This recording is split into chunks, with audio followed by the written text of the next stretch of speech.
this guy was talking about in his book is that this bushido, soul of Japan, was more of a internal training exercise. Bushido was. Chivalry, on the other hand, is more of an external philosophy. The transition of samurai from a military capacity to like a legal capacity, I think is really fascinating to especially Western historians because it wasn't necessarily driven by this Christian morality. 日本人の官僚ってちょっと武士っぽいよね。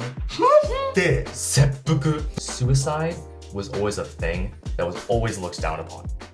こんにちは、全人類と友達になる男、僕がミスター富士です。そして、そうです。あれです。あるんです。あるんです。今日のテーマは、なぜ侍は世界で最も人気ある戦士なのか。大変お待たせいたしました。アーロンの歴史会でございます。Japanese people, like, you already know that samurai is sick, right? Ma. And you can, if I ask you, you can list off boom, boom, boom, boom, boom, right? But maybe you're not really aware why all the freaks overseas love the samurai. Why do they think the katana is the most impeccable weapon in the world? So, as a little zente, the main thing I want to kind of do with this video isn't quite to talk about like samurai had this thing that started in this tradition and blah blah blah. I want to talk more feeling, more like a comparison, because the entry point, the irikuchi as it were, is more like knights and chivalry compared to bushido and samurai. So as Westerners, that's kind of our easy comparison, right? Knights are warriors and chivalry is kind of the code by which they kind of conduct themselves, right?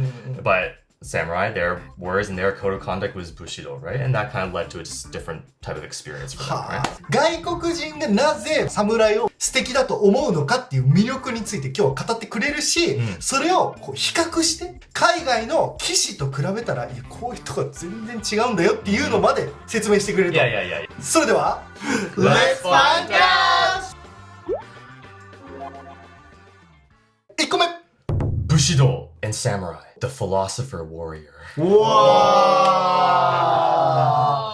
Okay, so why do I say philosopher warrior? Okay, the first thing that comes to mind when Westerners think of samurai isn't quite, brute force and aggressiveness and just pure violence and, they don't think at all. It's nothing like that. If anything, it's quite the opposite. They're very brainy people, is the image, right? They follow a philosophy. They train their body as well as their mind. They're very philosophical in some way because they're not just regular warriors, they're philosophers at the same time, right? And why did they become philosophers? Because of through this code, bushido, right? That taught them to conduct themselves in a certain way that they thought was appropriate for the time or whatever, okay? So what am I talking about? For a Western audience, we didn't know about bushido until 1900. There was a Japanese guy named Inazo Nitobe who wrote a book called Bushido, the Soul of Japan. Okay. And so why do I think this is important, right? From like a Western perspective, samurai don't just represent the warrior class of Japan. They kind of represent Japan as a whole in some sense, right? And why do I say that? And why am I referencing this book? So this Bushido Soul of Japan book was so popular in America that Teddy Roosevelt read it. What? Yeah, presidents were reading this. Big people really... serious, like top-level people reading this book to kind of understand Japan, right? That was their entry point. It was originally published in English by this Japanese guy. In English? Yeah. ニトベ稲造さんが英語で書いた。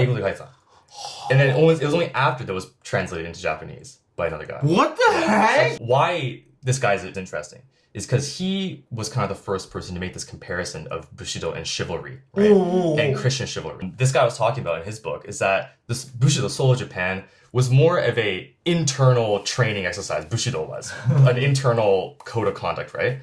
And so it taught things like self-restraint. It taught things like sacrifice. It taught things like discipline and things like that, right? Things that we kind of associate with the samurai-ness, right? But these are all very inward-facing kind of introspective qualities. Would you not agree? Right?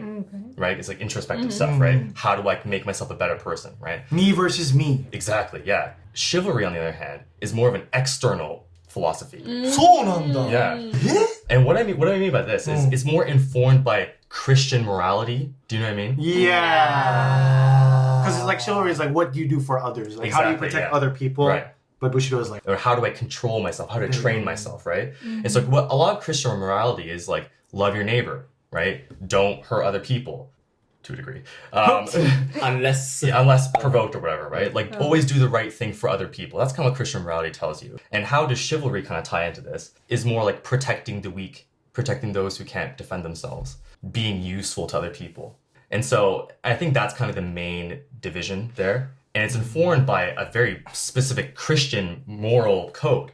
Whereas bushido is kind of a mixture of all these things of like the historic and environmental circumstances of the Sengoku Jidai, for example. I think that's the first time the word was even made or was mentioned during Sengoku Jidai. But the historical factors are there, but also like Zen Buddhism and Confucianism. It's like a blend of these things kind of made bushido a thing. Whereas chivalry is kind of a product of Christian morality kind of tacked on to knighthood in Europe. なるほどね。面白い。なんか、ちょっとずれるかもしれないんだけど、侍じゃないんだけど、その剣とかを修行するときに、山ごもりって言って、山に1ヶ月1年とかこもって、それをすることで自分自身と向き合って自分の部の道を見つけるっていうのがイメージとしてあるんだけど、そういうのって騎士であったりするの？ I don't think so. It seems to me that like because knights were like a nobility class, they were a different class like samurai were, but I feel like they didn't go through the same sort of mental training exercises that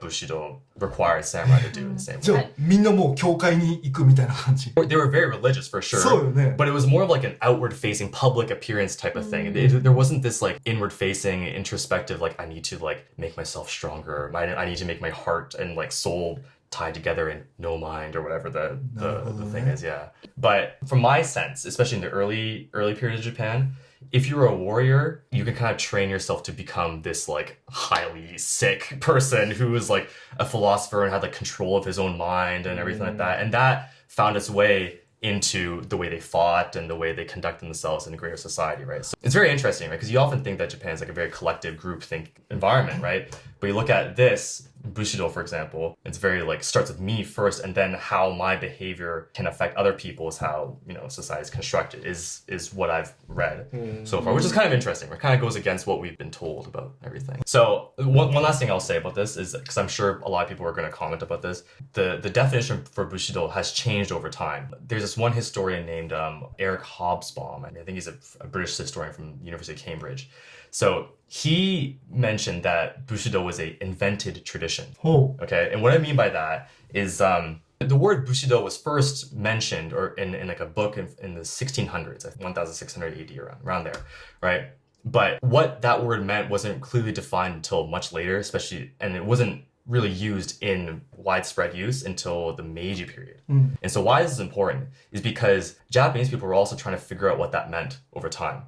Right? And so how are we going to, you know, go from this warring, civil war-ridden country, and we have these like code of rules and this culture that exists there, but how do we make it defined and how do we make that useful is my sense of how things were going. And so this historian Eric Hobsbawm mentioned that this tradition, it was constructed and redefined over time to the point that Japan is now as it is today, in large part due to because it was redefined over generations kind of things. That's an interesting point. It's like, it's not a very hard and fast rule, hard and fast code of morals and ethics. It's more of a fluid, dynamic thing that you can kind of pick and choose in what ways you want to, you know, relate to it in some way. And I think samurai also felt that way too. But anyway, my point is, either way, very philosophical, very brainy, very neurotic in some way, which differs a lot from warriors that we're used to in the West, which is mostly like, you know, outward facing and kind of emphasis on aggression and violence kind of thing.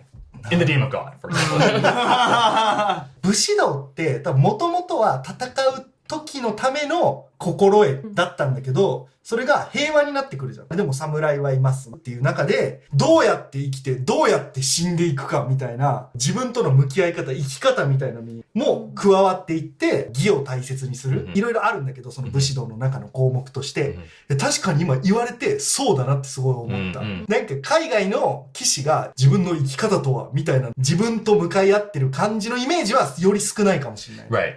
A lot comes from like a sense of that, what I have, right? If you ask like the average Westerner what they think about like samurai and stuff, they'll probably point to these like virtues, right? You can probably quickly say them. Samurai are this, this, and this, right? But if you were to say like, describe a European knight, they'd be like, they wear armor and they have the sword on their shoulders and they're sick. I don't know. Like they don't really have the same sort of like personality なるほどね。 traits as samurai, or not as recognized as such. Yeah. ということで、武士道。哲学を持つ戦士たち。次. ブブン From warriors to bureaucrats. Uh-oh. Okay. So what's a bureaucrat? 書類の人 Yeah, ね。 yeah, yeah, exactly. Why this is at all relevant to samurai coolness, or why they're so... そうよ。これ、 Right? 海外から見てかっこいいこれ。かっこいい Yeah, that's so cool. money. You want to be able to do everything, right? What do you want to be known for? Just to wear a suit and swing your sword around? That's it? That's how far you can get? No, come on. Like Arnold Schwarzenegger always said, be useful, right? 確かに、シュワルツェネッガーは確かにそうやね。 Right? ウォーリアートゥビュークラッツなって。 Yeah, literally. Yeah, he literally did. Yeah, he's a bodybuilder and then he became governor. So, in a similar situation, samurai during Sengoku Jidai, their role was to fight, right? And during the Tokugawa era, their role was even more katana-tekita, right? They were to fight, right? But during these 250 years of peace that Japan kind of enjoyed, and into the Meiji period too, the role of the samurai kind of was like, what do we do? There's no wars to fight anymore, right? And so, but because they were in positions of, respect and authority, that respect and authority kind of leaked into other areas of Japanese life. And what I mean by that is, education. That's a big one. Lawmaking, policing, kind of defining how Japanese society should be run, because they're the one who had the weapons. And so why I think this is cool from like a Western perspective is like in a similar way that bushido isn't like a one singularly defined thing. It's more like same thing as samurai. They're not just warriors. They're a bunch of other different things. They're very flexible in the definition. And that's why I think it's very interesting to us, right? Because if we look at samurai, it's like they're not just warriors. They're not just these people who are cutting people's heads off or whatever, right? They fought, they wrote poems about it, and they made laws later. I mean, how sick is that? Dude, that's so cool, man. すごい転職だね。刀を振るものから法律を書くものに。 Right, yeah. It's like they're both, you know how like you have to fight with the pen? You know, have you heard that? あー Pen is mightier than the Yeah, sword. the pen is mightier than the sword. It's like the samurai literally lived that. Well, in this example I wrote from warriors to bureaucrats, you can kind of apply that to any other thing that samurai did, right? Security guard, or like teacher, or, lawmaker. I mean, these things I think are really, really interesting. それも騎士との比較でイメージ的には見れると思って。騎士は何かをしだすっていうよりかは、キング、王様の意志を貫く感じ。だから王様の命令を完成するようなシートや武器のような人間のイメージが強いけど、侍はもっと深い存在。Yeah. I think so too. And again, like with the knight thing, their role in society was very like mediated by Christian morality, right? Like I said, so it's like being present in church events or showing up to, serve your king in a certain way, right? It's a lot of like this like kind of pageantry and stuff. Serve. That's Right, what I right. think from a knight's perspective. Yeah, and of course, samurai also serving in many other capacities too. But I think the transition of samurai from a military capacity to like a legal capacity, I think is really fascinating to especially Western historians, right? Because it wasn't necessarily driven by this Christian morality, but more so like a need to change the country in a certain way to, fix the issues from within kind of thing. Again, another inward-looking problem in some way, right? Because they saw their role as like, okay, so we were warriors and now we're not. In what way can we, build ourselves up to better serve our community around us kind of thing, right? And that way it's like we were trained our mind through poetry and through other martial arts and stuff like that, and then we can apply that to other fields as well. 武士って一番教養があった人間なの、この時代に。識字率とかもめっちゃ高かった。だから、他の人たちに比べてめちゃくちゃ、エデュケーションを受けてた。その人たちが、ハイトーレとかいろいろあって、結局、いろんな警察官になったりとか、bureaucrats。だから、官僚にこうなっていったと思うんだけど、今まで気づかなかったんだけど、日本人の官僚ってちょっと武士っぽいよね。ってなんか言われることあるなと思ってて、海外の人から。武士道の中にあるかわかんないけど、やっぱりイメージとしては忍耐強く。で、自分の利益よりも他の人の利益になるようにみたいなのあるじゃん。日本でいう霞が関とか警察官のイメージとか消防士のイメージとかってない。めっちゃ献身性というか、自分が我慢しても、他の人を助けたいというか、その我慢する感じが、ここから来てる可能性もあるのかなと思って。Yeah. And in fact, like the first, like the imperial rescript of education in 1890, it made an effort to institute bushido-like characteristics into the national education curriculum. What?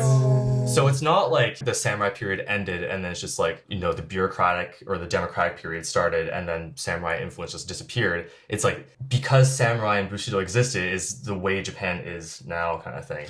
In some way. As a final wrap up to this section, I think from like a foreigner perspective, people look at the transition of samurai from warriors to bureaucrats as kind of a reflection of why Japanese people are working so hard now. They have such a capacity to work hard because they're so like selfless and like I will do anything for at first my daimyo and now for my shacho kind of thing. It's kind of like the transition now kind of thing. This is really incredible because you look at things in history like the aristocrats where they pretty much stepped on all their slaves. Right? Let's think about philosophy. Let's write all of these plays. And pretty much what are we going to do with that information? Gatekeep it, right? But then you look at samurais back in the day, and as Fuji said, they were the ones who received the most education. They could read, they could write. And they took that responsibility to build up the people with them, right? Isn't that very impressive? Because they took the responsibility to improve their whole country as a whole. 戦士から官僚へでした。次Seppuku. Death as integrity. So this is part of the dark part I was kind of hinting at a second ago, but it's not going to be the whole thing. But what is seppuku, aka harakiri? Right? Harakiri. Yeah. It's a ritual suicide, right?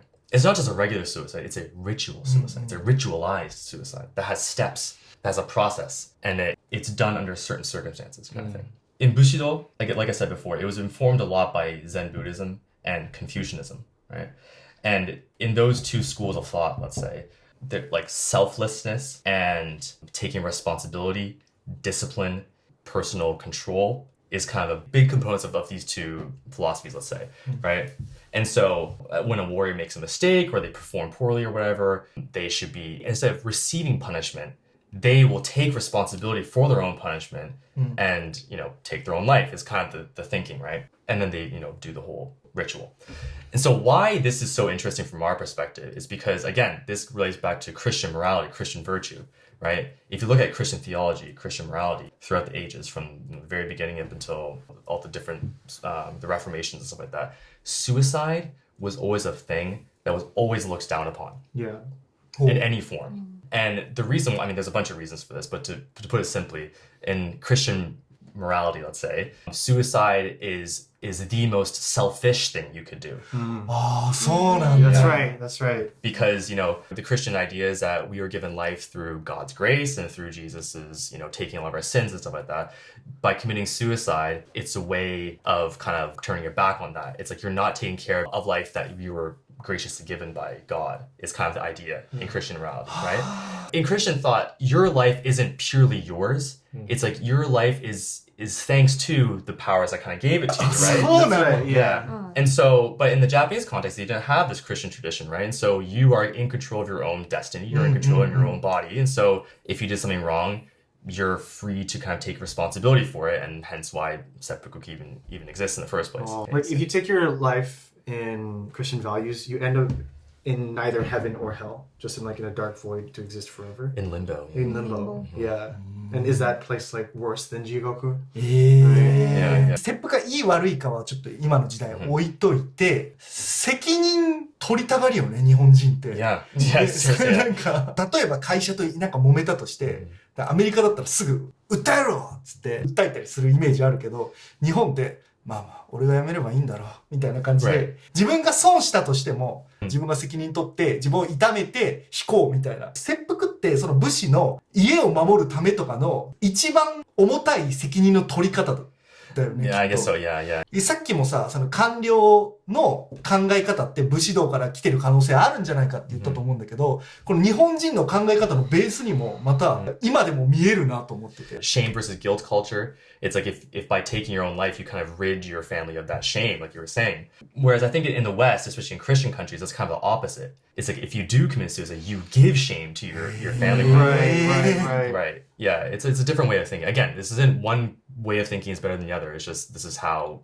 things are kind of developed. And even knights and even warriors today, like in the US military, for example, like in battle, let's say, or if you do something bad, like I don't think suicide as a consequence of you performing badly is really a thing. And I don't think it's ever really been a thing in our culture because of this Christian morality that we're kind of been drilled into us from the very beginning. 西洋の人がこの切腹っていうのにこうすごって思うのは、一番大切にしてるものを投げ出してるみたいな選択を取ってるという、このやっちゃいけないことをやってる自分の選択でって言ってるのが魅力的って言ったらおかしいけど、そう映るんかな。Yeah, and I think this is bound up in a bunch of other things too, like I was saying before, it's a ritual suicide, right? There's almost like a weird like clinical way of doing it. Yeah. It's not like a very bloody thing like using a gun to do that, let's say, but it has like steps to it, and like you are presenting yourself in a certain way, and I think if it's done correctly, you have someone there beside you to deliver the final, so that you won't be in pain when you go. Right? It's like it's all kind of done with this like this veneer of like mercy and like discipline, but like it's like I understand what you're doing for us, thank you, kind of in a weird twisted way is from our perspective, right?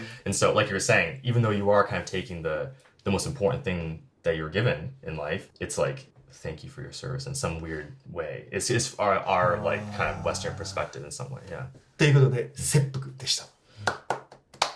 次。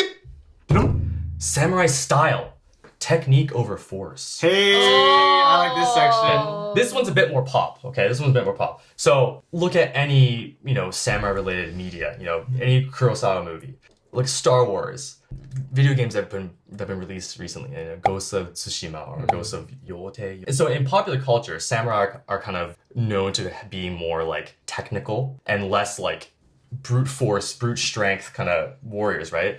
And so what I mean by that, if you look at any samurai in any video game, their dexterity level is always the highest. That's 急にオタクになってきたな。 Because they have to wield bows, right? So you have to have high dex in order to hit your target. And if you're doing dual wielding, man, you can only do that if you have high dex. Exactly. Yeah. But whereas if you're a crusader, you usually have a big warhammer or a big sword and you go godong, godong, godong. Two-handed sword. Yeah. It is like the image in video games at least, right? Samurai are always very nimble. They're always very quick. They're always very like technical and very good with their hands kind of thing, right? Because they have these small things and that, right? And I don't think this is just a historical misunderstanding. I don't think this has roots in people, like I said, misunderstanding the reality of it. I think it actually has some legitimate historical basis. So there's these two combat manuals that were made many hundreds of years ago. One is called the Heiho Kaden Sho. There's another book called Gorin no Sho by Musashi, the legendary warrior Musashi, right? And so in these two books, kind of relating back to the first point, it wasn't just like how to take down your enemy. It wasn't just like how to cut off a head easily. It had like more of a philosophical element to it too. It's like how can you be rid of any distractions to effectively use a sword kind of thing is what I've read, right? One step behind, two steps ahead. Yeah. And then so these books emphasize things like kata, right? Like little moves that you can do, right? And in European combat manuals, they had this stuff too, right? But a lot of it was like focused on like wrestling and like just like overpowering your opponent kind of thing, and didn't incorporate other like martial arts that were popular at the time, right? Because like knights were like whack the sword at your opponent until you get tired. And then the least tired one wins, right? Yeah. And again, this is like a sense, like a feeling that I think Westerners have about knights. If you look at the actual literature, I think there are real combat manuals like telling soldiers how to fight in Europe, right? But the ways in which samurai were learning how to fight were done in such a more like poetic manner, it seems like. And I think these two books kind of show that, and that's also kind of the sense that we see in popular culture as well as in video games too. 侍の方がさ、剣での戦いの中で、こう、剣を出して、すぐ戻して、クリックってした時に、相手が、疑問になるのが、イメージは侍がやることでしょ Yeah, yeah, yeah. 騎士のイメージそこまでない。Go on, で right? 多分武器に一番もう出てると思ってて、 Yeah. はい西洋の武器って叩き潰すためのものじゃない。 Yeah, must be, yeah. 日本の叩き潰す武器って棍棒とかなの、で西洋もなんかでっかいこう剣とかで相手を切るってよりはそのガードの上からバーンと叩き潰すけど、侍がそれがゼロっていう気はないけど、武器からしてもう戦い方のフォーマットが違うし、でさっき言ってた五輪の書とかもただただ戦いの型だけじゃなくて、自分の戦う環境がこうだったらこうやって戦うべきみたいな、もっと戦術 IQ が高いこう戦い方みたいなのを教えてくれたりする。 Yeah, 確か yeah, yeah, yeah. And that's exactly like the Western sense too. It's like these samurai were very skilled with their weapons, right? And unlike the image of Western knights, they took hammers just to bash people, or like they have something called like half swording where you hold the sword like this and you can hit them with the club or whatever. And yeah, you ever see The King with Timothy Chalamet? It's a Netflix movie. No. Okay. There's a scene, basically just to put it very briefly, there's a scene in it where it's like a one-on-one sword fight, right? And if it was any like samurai movie, it'd be like very like a kendo, like match kind of thing, like really fast like this, right? They clash swords for 2 seconds and then they're immediately on the ground wrestling, right? I think that's typically what European battles look like between knights. It wasn't this like glorious like Neo from the Matrix. Like it wasn't like any of this. It was really aggressive and just like a WWE wrestling match. That's what There we go. with armor is kind of my sense of it. 宮本武蔵が五輪の書に書いていたとかいうよりは、一番有名な逸話があって、佐々木小次郎っていう剣豪がいたのよ。ものすごく強い人。宮本武蔵、どっちが強いんだって。決闘をやりましょう、戦いましょうってなった時に、確か2時間くらいその時間より遅刻して、わーって言ったのよ。2時間遅れていったことにより、相手はちょっとムカついている。まあ、普通じゃない。で、かつここ逆光だから相手が眩しいってなって、それを利用して勝ったって言われてて、ただ力でこうやればいいとかじゃなくて、精神戦。そうそう、精神戦、マジマジ。そういうのも大切にしてるってイメージある。They use a bunch of different like techniques to fight, which isn't our sense of the same situation in Europe, at least. Whether that is historically accurate or not is besides the point. It's more about, like I said, sense and feeling, right? Why is it that samurai had this reputation, even though that knights and chivalry also had the same historical reality as well? Nazo, right? But for some reason, this image is more enduring over time than the knights were. ということで、戦い方の技術とスタイルでした。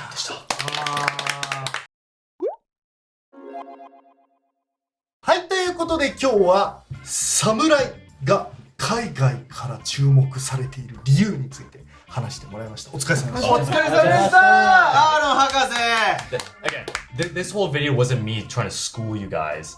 I wanted this to be more collaborative. And I felt more collaborative this time, so thank you very much for joining me on this ride. でもなんかすごい楽しかった。海外からはこういう目線で侍武士っていうのが素敵だと思われてるよっていうのに、ちょっとこう歴史的事実も加えてくれたから、もっと楽しく勉強できたというか、皆さん歴史会いかがでしたでしょうか。コメント欄までコメントをいただければと思います。他に僕らに話してほしいトピックあればコメント欄までよろしくお願いします。メンバーシップもよろしくね。それでは次の動画でまたお会いしましょう。バイバイ。